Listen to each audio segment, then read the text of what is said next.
Donc, alors, qui est Patrick Marchand? Patrick a commencé sa carrière dans le recrutement et dans la gestion de carrière. Il y a 15 ans, il s'est intéressé et il s'est formé au coaching dans les plus prestigieuses institutions avec des mentors de renom dont il va vous parler. Donc, il est coach depuis lors. Et puis, il est coach de haut potentiel, de manager, de cadre supérieur au sein de grands groupes en France et aussi à l'international. Quelles sont ses expertises? Ses expertises sont le coaching de leadership et également le coaching de résilience. Alors, je vais te laisser la parole, hein. On va mener une interview ensemble, si tu le veux bien, Patrick, Très bien. sur cette thématique de la résilience. Et je vais commencer par te demander, toi qui es coach depuis 15 ans environ, comment tu as développé cette expertise sur ce domaine de la résilience et principalement, je crois, en environnement professionnel? Et tout d'abord, comment on peut définir, comment on peut s'entendre sur ce concept de résilience? Parce qu'il a été relativement galvaudé, je dirais, en tout cas beaucoup utilisé dans ce domaine professionnel. Oui. Bienvenue, Patrick. Merci Raphaël. Tout d'abord, merci de m'accueillir et je suis ravi d'être présent avec vous pour parler de ce sujet qui est vraiment extrêmement intéressant. Alors, l'étymologie du mot résilience vient du mot latin ressalir, qui veut dire rebondir. Et c'est vrai qu'on l'utilise dans de nombreux domaines. Alors, on l'a beaucoup utilisé dans les sciences physiques, puisqu'on dit qu'un métal est résilient quand il reprend sa forme initiale après un choc. En agriculture aussi, on utilise beaucoup le mot résilient quand on parle de la nature qui reprend ses droits après un incendie. Et en psychologie, bien sûr, en psychiatrie, grâce à Boris Cyrulnik, que tout le monde connaît, et qui a depuis de nombreuses années vulgarisé le concept, la résilience, c'est la faculté de se relever après un traumatisme et de reprendre un développement normal. La réalité, vous le savez bien, c'est que nous sommes tous confrontés à des environnements complexes, en changement et en réorganisation, et que toutes ces situations entraînent de la déstabilisation, de la fatigue, du stress, de la surcharge mentale, voire de l'épuisement professionnel. Et la résilience peut vraiment nous aider à être plus équilibrés dans ces contextes difficiles. Et nous allons parler de la résilience. Et avant de parler de la résilience, je voudrais dire qu'en entreprise, en fait, on ne doit pas parler de traumatisme, hein. Nous allons principalement parler d'une aptitude à maintenir notre équilibre, c'est-à-dire à la fois de la performance et du bien-être dans des situations difficiles ou de crise. Alors, c'est exactement ce que Boris Cyrulnik dit avec sa fameuse citation que vous connaissez, c'est la résilience, c'est de naviguer dans les torrents. La bonne nouvelle, c'est que finalement, la résilience, c'est un état que chacun d'entre nous peut acquérir et développer. Et je vais tenter de vous montrer, au travers de mon intervention, comment vous pouvez développer votre propre résilience. Alors, avant que je démarre sur ce thème-là, ce que je voudrais avant tout, c'est partager ma conviction. C'est que nous avons tous en nous toutes les ressources nécessaires pour pour évoluer, pour progresser et finalement nous adapter aux situations difficiles que nous allons traverser. Alors justement, hein, sur cette thématique de la résilience, de quels moyens, selon toi, disposons-nous pour la développer, cette résilience? Oui. Alors Raphaël, il y a beaucoup de choses à dire hein, sur comment faire pour développer sa résilience. Je voudrais d'abord évoquer 3 points sur lesquels nous pouvons avoir, nous, un impact. Et ensuite, je vous parlerai de plusieurs leviers qui peuvent aussi nous aider à développer notre résilience. Alors, les 3 points que je vais développer sont le faire, c'est-à-dire ce que nous faisons et comment nous le faisons. C'est notre système de valeurs et c'est le sens. Alors, quand nous sommes confrontés à ces états de stress, de surcharge mentale, voire d'épuisement professionnel, la première chose, à mon avis, à faire serait de nous mettre dans notre zone d'excellence, c'est-à-dire une zone dans laquelle finalement nous sommes le meilleur dans ce que nous faisons et c'est une zone dans laquelle nous faisons ce que nous savons bien faire et nous aimons faire quelque chose. Le fait de nous mettre dans cette zone d'excellence va vous donner en fait de l'énergie et va nous permettre de redonner confiance finalement dans ce que l'on fait. On se rend compte assez rapidement que les personnes qui sont en difficulté sont des personnes qui sortent de leur zone de confiance. C'est-à-dire, ce sont des personnes qui ont du mal à déléguer, qui ont un niveau d'exigence très élevé, souvent qui embrassent trop de sujets et parfois qui ont du mal à dire non. Et il est important de prendre conscience de cet état de fait et de nous demander si finalement ce que nous faisons, c'est écologique pour moi. Écologique, ça veut dire, est-ce que c'est bon, pour nous en tant que personne? Alors si l'on rencontre des difficultés, comme je l'ai évoqué tout à l'heure, cela provient souvent, de nos drivers. Les drivers, ce sont des injonctions que nous avons entendues quand nous étions, enfants et qui vont influencer, toute notre vie d'adulte. J'imagine que vous avez déjà dû en entendre, vous les connaissez sans doute. Ils sont au nombre de 5.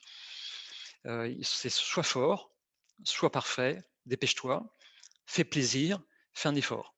Donc ce sont des messages qui sont parfois conscients, mais la plupart du temps, c'est complètement inconscient. Et nous les retrouvons aussi dans des injonctions que l'on se donne parfois, qui sont, «Il faut», «Tu dois». Alors, autant ces drivers sont, aidants et très utiles, dans des situations, nominales, autant en situation de changement, de réorganisation, tout simplement de surcharge de travail, eh bien, ils risquent de devenir vraiment pour nous des handicaps. Je vais prendre 2 exemples, hem, avec le soi fort et le fait plaisir. Alors, le soi fort, c'est une personne qui est, par nature très persévérante et très déterminée et c'est d'ailleurs ce qu'on apprécie chez un leader et chez un dirigeant. Par contre, en situation, de stress, eh bien, il risque de devenir intransigeant avec lui et avec ses équipes et aussi d'oublier complètement, de négliger complètement l'écoute de ses émotions. Le fait plaisir, qui est un autre driver, lui, c'est une personne qui en général est très attentive aux autres. Il est bienveillant, mais en situation de stress, il risque de s'oublier totalement et d'être dans l'incapacité de dire non. Petit à petit, il va accepter toutes les tâches qu'on va lui confier et il va finalement s'épuiser physiquement et psychologiquement. Alors pourquoi est-ce que je prends ces 2 exemples? J'aurais pu parler des autres, mais tout simplement parce que ce sont les 2 profils qui sont, les plus à risque au burn-out.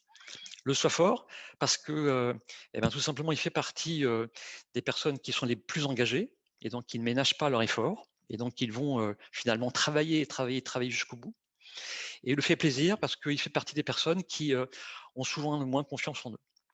Alors, il y a quelques questions simples finalement à se poser pour ces 2 types de profils, mais c'est sans doute aussi vrai pour les autres. C'est: est-ce que c'est écologique, pour moi de travailler 10 jours, pardon, 10 heures par jour ainsi que le week-end?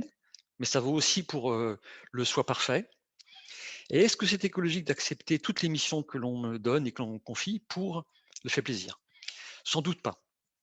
Alors, c'est en prenant justement conscience de ces phénomènes et c'est en se posant ces questions qui sont encore une fois, souvent, inconscientes, que l'on peut inverser, que l'on peut commencer à inverser le courant et que l'on peut amener petit à petit finalement notre manière de travailler, fonctionner de manière différente, de manière à ce que ce soit plus écologique pour nous. Voilà sur le premier point qui est le faire.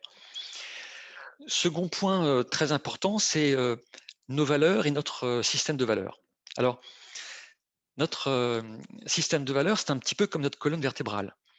C'est ce qui nous permet de tenir droit, de nous tenir debout et il est très important de regarder si ce que vous faites et si l'environnement dans lequel vous êtes est en adéquation avec, votre système de valeurs.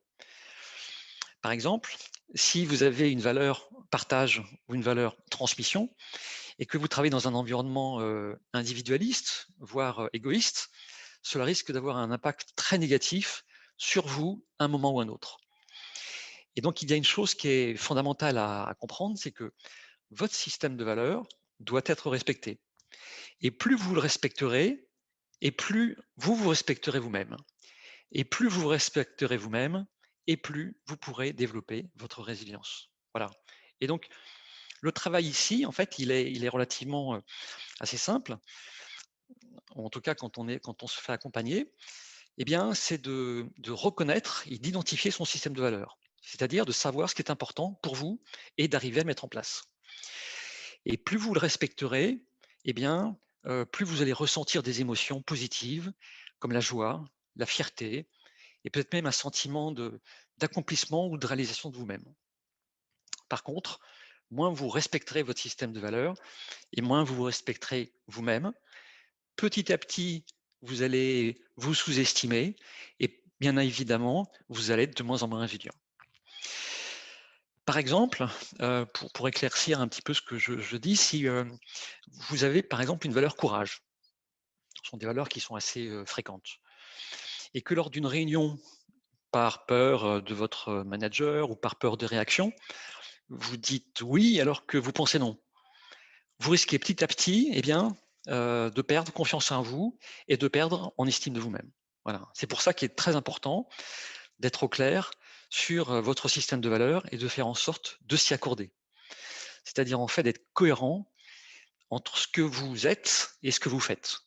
Je dis souvent que quelque part, il faut arriver finalement à honorer les valeurs qui sont les vôtres. Il y a un autre point aussi qui est très important à avoir à l'esprit, et qui nous permet de développer notre résilience, c'est le fait que notre système de valeurs peut évoluer au fil du temps. Alors, il évolue de manière générale, mais ce que je veux vous faire passer comme idée, c'est que vous pouvez le faire évoluer par vous-même. Nous pouvons en effet changer l'ordre et la priorité de nos valeurs en fonction des événements que nous vivons. Je vais vous donner un exemple. Dernièrement, j'ai accompagné une personne qui avait comme valeur première l'engagement. Alors, c'était une personne qui avait un poste à forte responsabilité et qui avait une énorme charge de travail. Et en faisant le travail de hiérarchisation, alors, comment on fait ça? On note sur des petits bouts de papier toutes les valeurs, donc il peut y en avoir par exemple une dizaine, et puis après, on les hiérarchise de la valeur la plus importante à la valeur la moins importante. Voilà. Et donc en faisant ce travail de hiérarchisation, finalement, elle s'est rendue compte que sa valeur engagement était en première position, mais que sa valeur santé était en septième ou en huitième position. Donc elle était finalement la dernière des valeurs dont elle s'occupait. Et finalement, elle a compris grâce à ce travail-là que c'était la raison pour laquelle finalement elle était complètement épuisée et proche de burn-out. Et en prenant conscience de ça, en prenant conscience que finalement elle ne respectait pas sa valeur santé, ça la mettait dans une situation physiquement vraiment très difficile, elle a finalement décidé de remettre sa valeur santé en toute première position. Et c'est ce qui lui a permis finalement de s'autoriser à prendre la décision de s'occuper d'elle et de prendre soin d'elle. Et notamment, c'est quelqu'un qui me disait je m'occupe tout le temps des autres, je prends toujours les choses en charge. Et une des premières choses qu'elle a été faire, c'est elle a été faire chez son coiffeur. Et quelques temps après, quand je l'ai revenue, elle était très heureuse. Au moins, elle s'est occupée d'elle. Voilà. Donc, on peut avoir une action très évidente sur notre système de valeurs pour développer notre résilience. Alors peut-être Patrick, juste une question Oui. avant d'aborder ton troisième point. Donc moi j'ai compris que le premier point, c'était le faire, qui Mmh. regroupe et le domaine d'excellence et les appétences. Que Oui. le deuxième point, c'était les valeurs et que le troisième point que tu vas aborder s'intéresse au sens. Mais alors quelles sont les trois valeurs ou les cinq valeurs qui reviennent le plus souvent parmi les personnes que tu accompagnes? Alors c'est difficile de donner 3 ou 5 valeurs puisque nous sommes tous, extrêmement différents. C'est ce qui fait d'ailleurs, la richesse de chacun d'entre nous. Par contre, ce que je constate et ce dont je me suis rendu compte, c'est que en faisant ce travail, de hiérarchisation avec mes clients, c'est qu'il y avait parfois un déséquilibre entre les valeurs qui sont orientées vers le travail, comme par exemple l'engagement, le sens des responsabilités, l'exigence, et les valeurs qui sont tournées vers eux, comme par exemple le respect de soi, hein, la bienveillance ou la valeur santé, comme dans l'exemple précédent. Et donc, sans doute, Raphaël, que là, l'une des pistes de réflexion sur le niveau des valeurs est d'arriver à trouver le bon équilibre entre les valeurs que je nommerais de performance, dont on a besoin bien évidemment dans nos activités, dans nos postes, mais en même temps, un équilibre avec des valeurs que j'appellerais prendre soin de soi, et qui là sont nécessaires et indispensables aussi pour notre épanouissement et notre équilibre personnel. Voilà. Le troisième point que je veux aborder maintenant, c'est le point du sens. le sens. Alors, je sais que cette année, dans les journaux, on a énormément parlé du sens, hein. On a parlé beaucoup de la résilience et on a beaucoup parlé du sens. Heu, Pourquoi? Parce qu'effectivement, le sens, c'est extraordinairement important. Et alors, je voulais vous donner une métaphore que sans doute vous devez connaître, qui est la métaphore du tailleur de pierre. C'est une belle métaphore. C'est un jour une personne qui passe devant un monument, il y a 2 ouvriers qui taillent des pierres et il constate que, ben, il y a 2 parmi ces 2 personnes, il y a un ouvrier qui a l'air un peu démotivé, qui taille de la pierre. Et à côté, une autre personne qui fait exactement la même chose, mais qui là est complètement, radieux, lumineux et il a l'air vraiment, heureux dans ce qu'il fait. Et donc la personne se rapproche de la première personne et lui demande: «Mais que faites-vous?» Et l'ouvrier lui répond: «Ben, je taille des pierres». Et il va ensuite près de l'autre ouvrier, il se rapproche de lui et il lui demande: «Mais, et vous, que faites-vous?» Et il lui dit: «Ben, moi je construis une cathédrale». Voilà. C'est ça la puissance en fait du sens. C'est un niveau d'abstraction extrêmement puissant et c'est donc, en visualisant, la cathédrale et en pensant à tout ce que la symbolise pour lui finalement, que l'ouvrier et l'artisan va trouver en lui les ressources nécessaires pour accomplir son travail. Vous voyez que le sens est un levier, extrêmement puissant, et c'est une grande source d'énergie. C'est l'énergie du futur, du possible, de l'énergie vers quoi nous voulons tendre. Le sens, si je devais le résumer en quelques mots, c'est le pour quoi et le pour qui. C'est pas le pourquoi, parce que le pourquoi, c'est le passé. Ici, c'est le pourquoi. Donc, c'est le futur, en fait, hein. Et il y a dans ce pourquoi et ce pour qui une notion très importante d'altruisme. Tu le disais tout à l'heure, Raphaël, hein, dans les différentes commissions, vous allez parler de l'altruisme. Ben oui, le sens, en fait, c'est surtout dessiné pour les autres, finalement, hein. C'est pas seulement pour soi, mais c'est beaucoup pour les autres et c'est quand on va s'occuper des autres que l'on va trouver en soi une énergie très importante, hein. Et chacun finalement, doit trouver son propre, sens.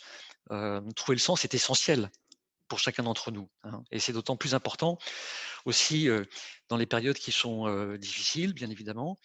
Ça l'est, pour nous et pour vous en tant que personne, mais ça l'est aussi, pour vous en tant que manager ou dirigeant, et pour vos équipes. Alors, à ce sujet, je me suis beaucoup inspiré de Viktor Frankl que vous connaissez, je vais vous en parler tout à l'heure. Et Viktor Frankl, il cite, beaucoup, Nietzsche, et j'adore cette citation qui dit: «Celui qui a le pourquoi peut vivre avec n'importe quel comment». C'est pour mémoire, Viktor Frankl, est un psychiatre qui est né, en 1905 et qui a survécu à 4 camps de concentration, notamment, Auschwitz, et il créa la logothérapie, donc la thérapie du sens. Je ne sais pas si l'histoire est vraiment réelle, mais je me souviens avoir lu que Viktor Frankl était au bord de l'épuisement, à 2 pas, de la mort, quand il a pris conscience que s'il mourait, il ne pourrait pas témoigner de l'horreur de ce qu'il avait vécu pendant cette période des camps de concentration. Et c'est cette envie de témoigner finalement qui est devenu le sens de sa vie. Et c'est ce qui lui a permis de trouver la force en lui et de se relever et de survivre aux conditions les plus extrêmes. Voilà. Donc on voit bien que le sens, encore une fois, il a une notion d'altruisme. C'est chez euh, Viktor Frankl, c'est le domaine de la transmission. Dans un autre registre, mais dans la même idée, Boris Cyrulnik, très jeune, a donné un sens à sa vie en essayant de comprendre comment des personnes, à la fois des Français et bien évidemment des Allemands, avaient pu commettre autant d'atrocités pendant la guerre. Et c'est en se posant cette question qu'il il s'est intéressé à la psychologie, à la psychiatrie et qu'il est devenu le neuropsychiatre mondialement connu qu'il est. Le sens, il peut être différent en fonction de chaque personne. C'est un niveau d'abstraction qui est très personnel. Il peut être propre à chacun d'entre nous.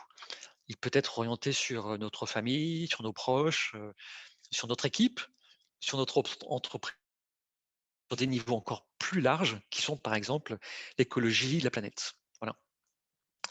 Mais c'est à vous de le trouver. Et Romain Gary citait vous ne pouvez pas attendre que la vie vous donne un sens, c'est à vous de la trouver. C'est une injonction très forte quand il dit ça. Mais c'est vrai que ça nous donne à nous finalement la liberté de prendre le propre chemin que l'on veut emprunter et pas celui d'un autre. Pour vous donner un exemple, à titre plus personnel, le sens que j'ai donné à mon travail a profondément changé. Heu, Quand j'ai commencé, tu l'as dit Raphaël, il y a à peu près 25 ans à travailler dans le domaine du recrutement, mon sens à ce moment-là, c'était d'aider les personnes à trouver leur place. Quand je me suis mis à faire du coaching pardon, professionnel, il y a maintenant 15 ans, le sens de mon travail était de développer le potentiel de mes clients. Et puis il y a, maintenant environ 3 ans, suite à une étape, très difficile dans ma vie personnelle, le sens de mon travail est passé de développer le potentiel de mes clients à développer la résilience de mes clients dans leur environnement professionnel. Vous allez me dire: «C'est pas si différent que ça». Mais en fait, c'est vraiment extraordinairement différent. Ça précise véritablement la direction dans laquelle on veut aller. Enfin, et pour conclure sur, ce sujet, je dirais que le sens, même s'il est bien évidemment orienté sur le futur, le demain, eh bien, ne doit pas se résumer à un idéal abstrait. Il doit au contraire s'incarner réellement dans le concret de tous les jours. C'est pour ça que j'aime beaucoup la très belle citation de Gandhi, c'est: «Soyez le changement que vous voulez voir dans le monde», hein. Et en conclusion sur, ces 3 points que sont le faire, les valeurs et le sens, je dirais que ce qui est important, c'est de mettre en cohérence ces 3 niveaux qui sont le sens, les valeurs et le faire. Et plus vous serez en cohérence, plus vous serez en adéquation finalement, nous en coaching on dit aligné avec ces 3 niveaux-là, et plus vous serez effectivement, résilient et vous pourrez développer votre résilience. Voilà. Alors, en prenant conscience, hein, de ces 3 axes de réflexion qui sont donc, le faire, les valeurs et le sens, hein, Mmh. tous ces axes que tu as développés, qu'est-ce qu'ils nous apportent, quel levier ils nous apportent pour, progresser en termes de résilience? Oui, alors, hem, il y a effectivement beaucoup de leviers. Alors tout à l'heure je parlais, je voulais quand même rappeler l'environnement, difficile, l'environnement professionnel dans lequel nous sommes, puisqu'on est dans un environnement professionnel aujourd'hui, et je voulais rappeler qu'effectivement, beaucoup de personnes sont aujourd'hui dans des situations, de stress, de fatigue et de surcharge mentale, et je voudrais d'abord dire quelque chose à ce sujet-là. La première chose à faire quand on se trouve dans ce type de situation, c'est d'être bienveillant avec soi-même.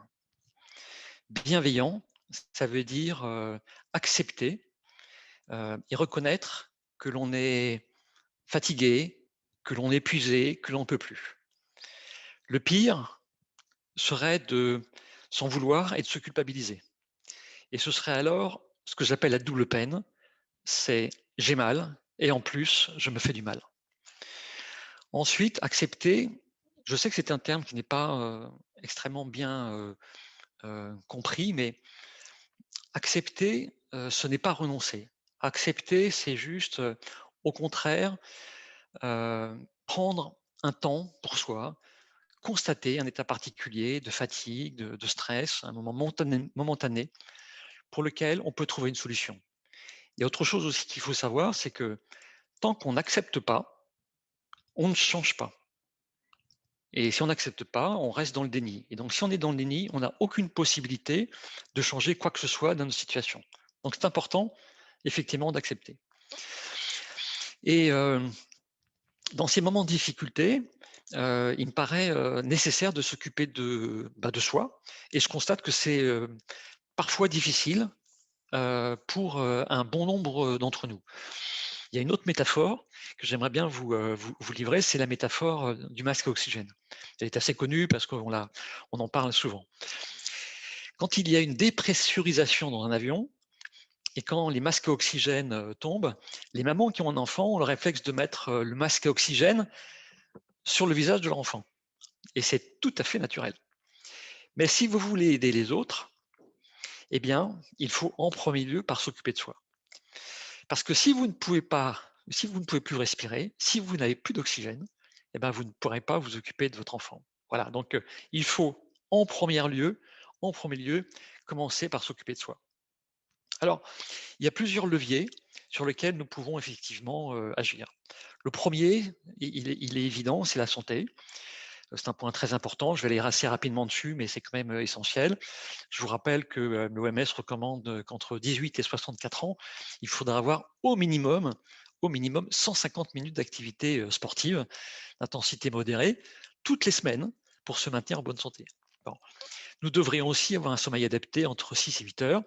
Et voilà, nous devrions aussi faire attention à notre alimentation qui devrait être équilibrée parce qu'on sait très bien que dans des périodes de stress, de fatigue, on mange plus mal et on prend moins de temps pour déjeuner. Voilà, donc il faut faire attention à ça. Et puis bien évidemment, nous devrions aussi, dès que nous sentons peut-être dans un état différent dans lequel nous sommes habituellement, peut-être aller voir un médecin et pourquoi pas non plus un psychologue. Alors, comment développer, c'est ta question Raphaël, comment développer finalement notre résilience?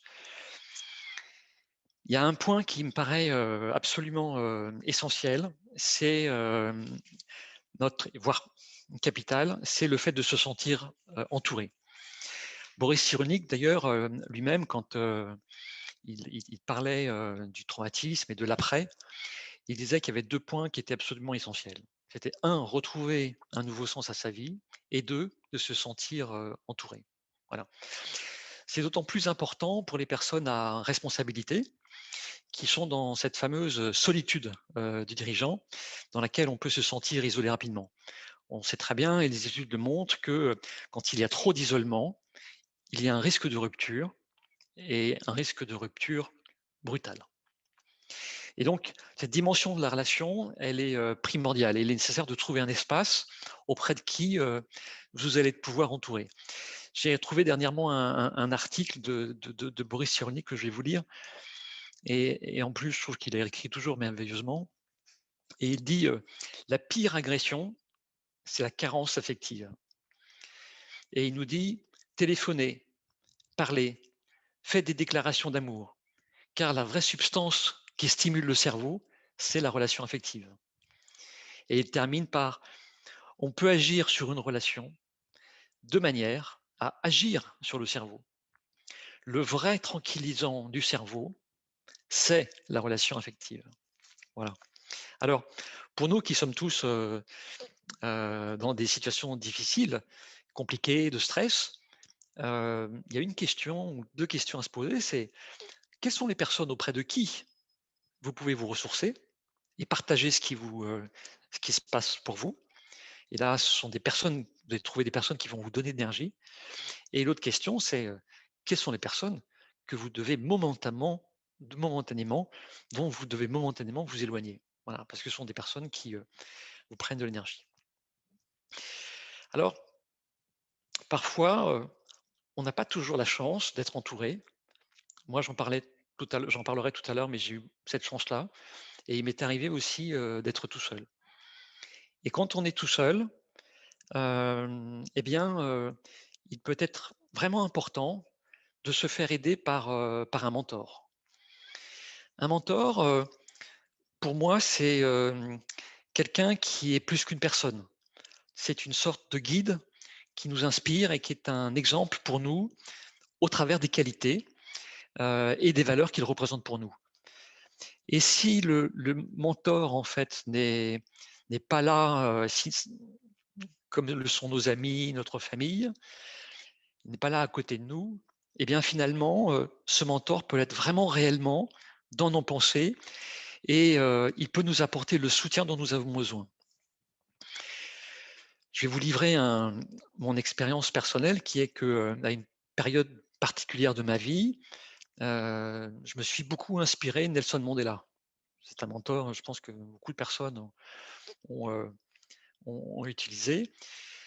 Et je me souviens très bien avoir, lu et relu, de nombreuses reprises, des dizaines et des dizaines de fois, le fameux poème Invictus de William Ernest Henley, qui se termine par, la phrase: «Je suis le maître de mon destin, je suis le capitaine de mon âme».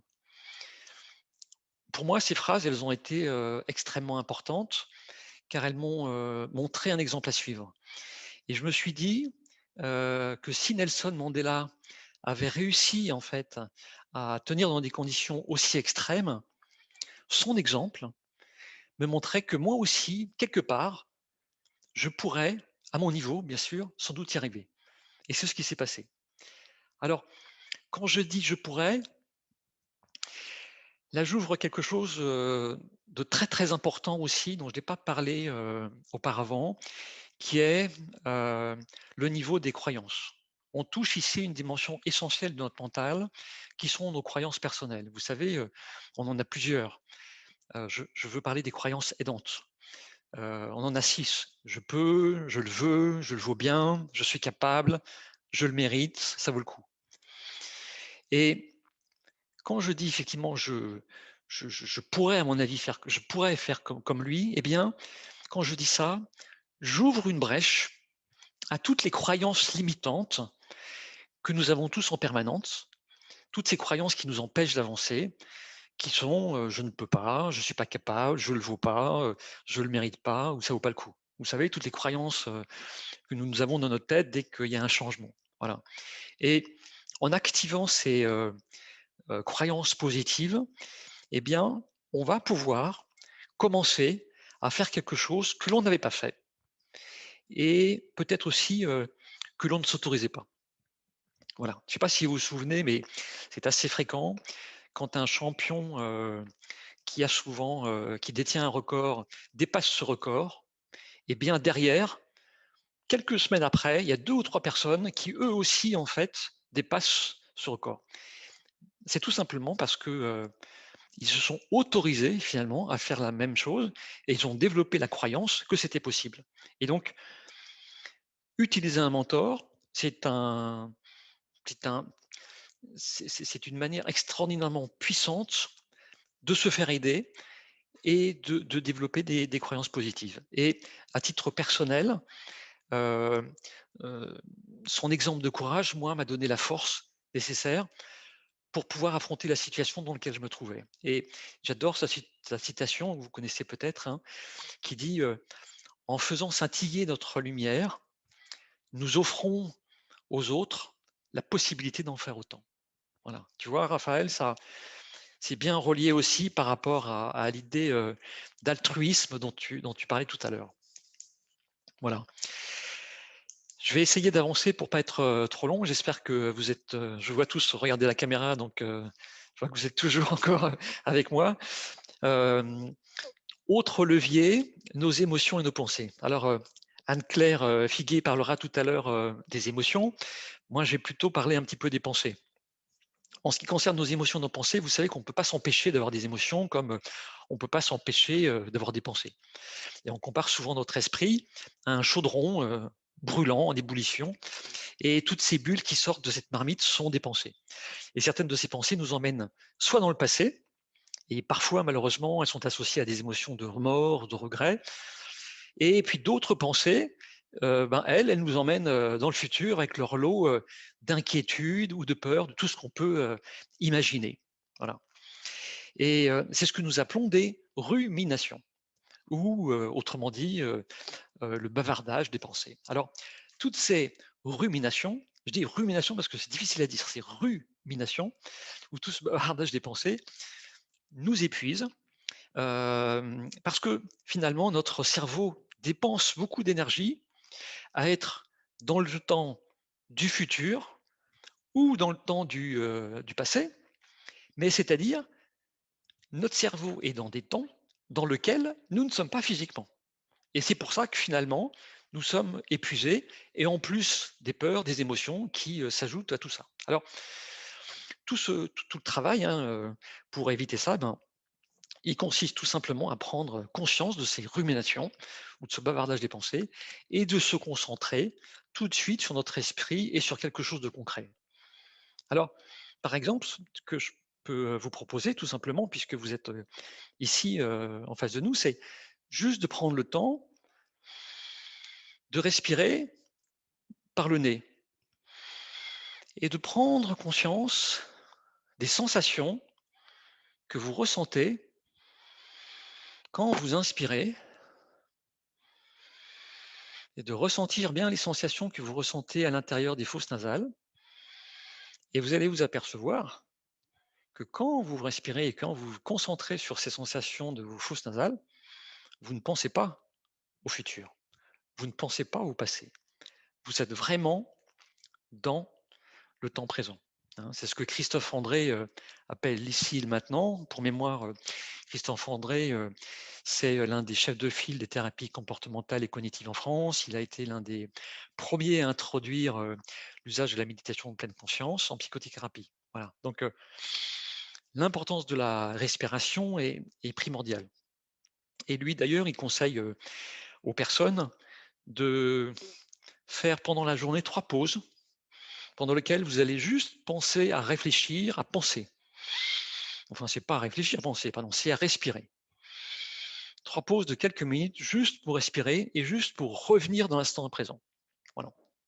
Alors, je parle beaucoup de méditation. Alors, pourquoi? Tout simplement parce que je suis absolument convaincu, pour l'avoir testé par moi-même, que la méditation est sans doute l'un des outils les plus puissants que l'on connaisse aujourd'hui pour nous aider à dépasser le stress de nos pensées. Hein.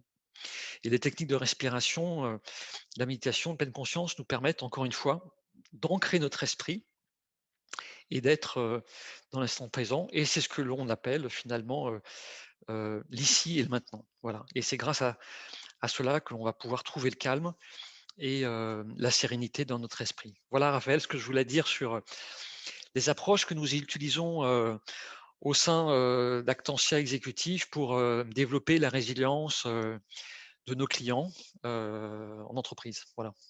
Merci, merci Patrick, de ce petit exercice de cohérence cardiaque, je crois, Ouais, finalement. il y a un peu de ça. 3 fois par jour, vous avez entendu, 2 à 5 minutes, ça fait baisser le niveau de stress, Je en respire. méditation ou en auto-hypnose, comme vous le souhaitez.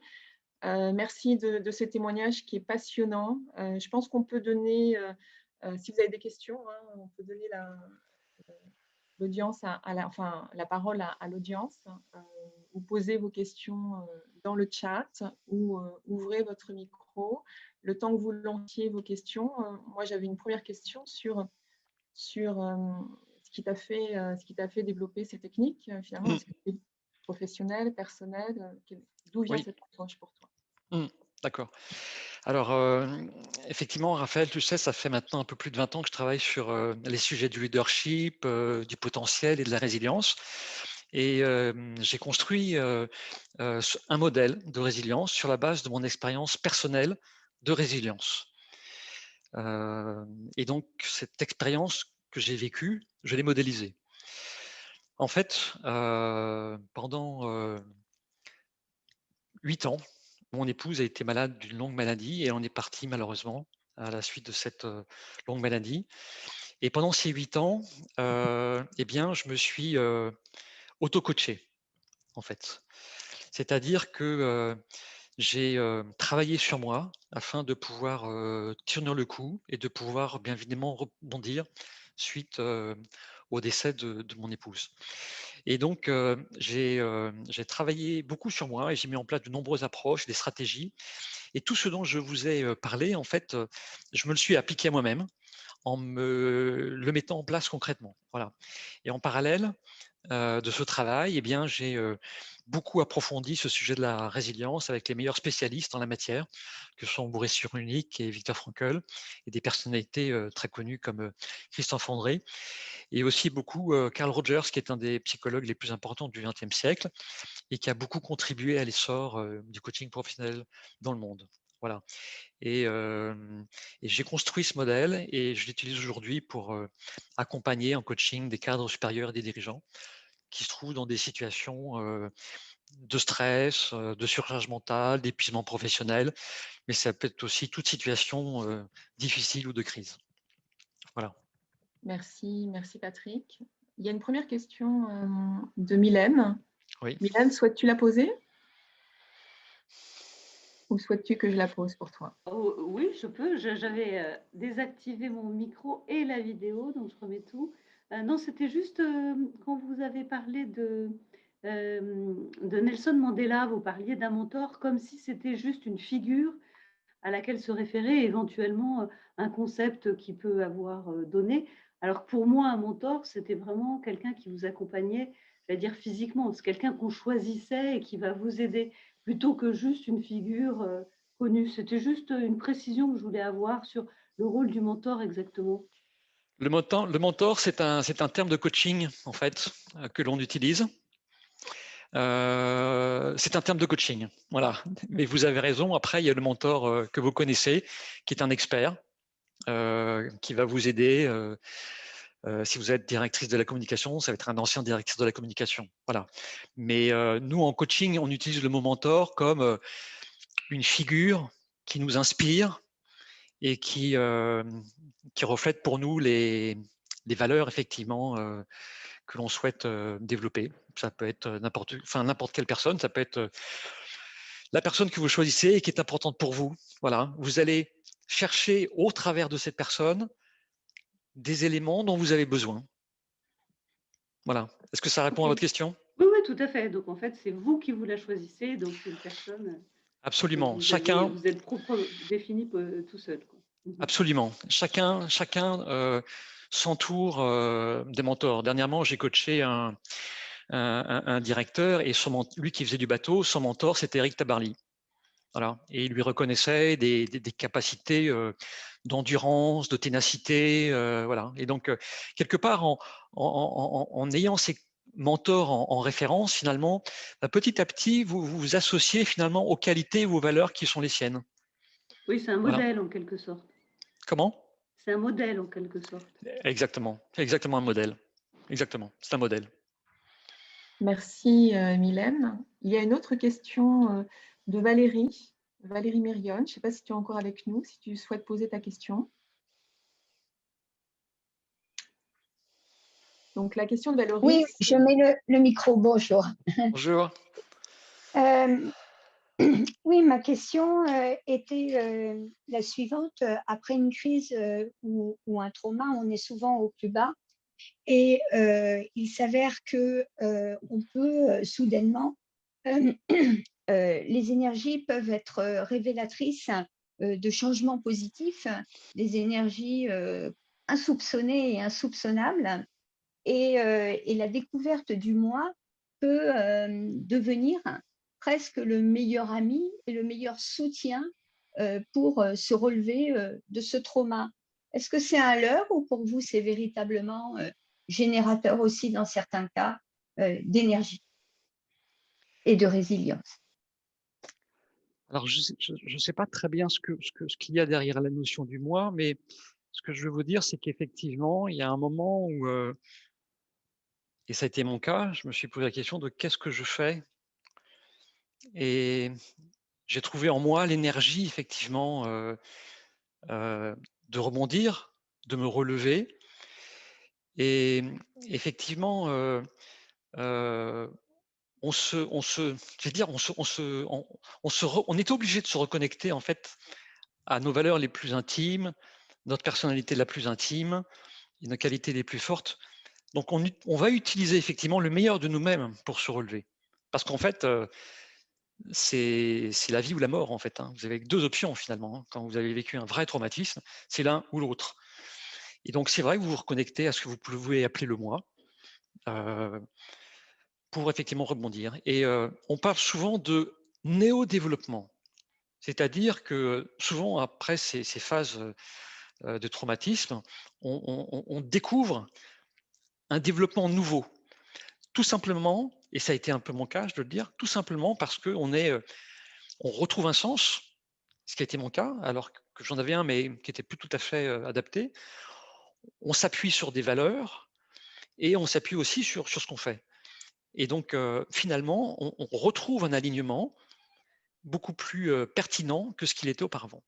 Voilà. Je ne sais pas si j'ai bien répondu à votre question, mais oui, effectivement, et j'entends ça très souvent, les personnes, effectivement, se sentent plus fortes après un traumatisme, en tout cas celles qui le commentent, hein, celles qui partagent, qu'auparavant. Et je dois dire que pour moi, ça a été le cas.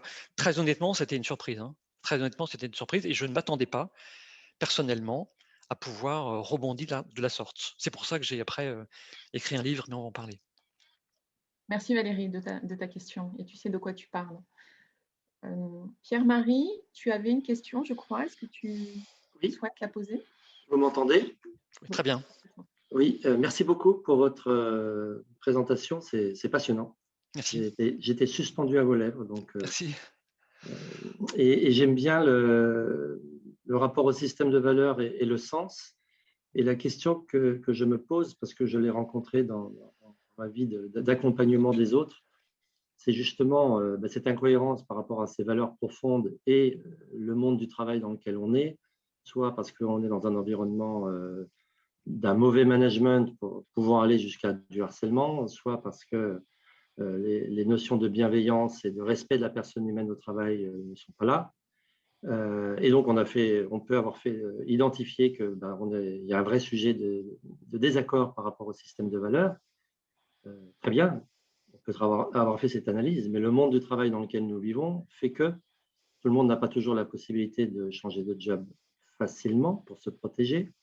On peut avoir des charges de famille lourdes qui font que, je vais vous donner une petite livraison de cas personnels, on découvre un jour qu'on n'est plus un homme libre puisque on a des charges importantes et on ne peut pas quitter comme ça.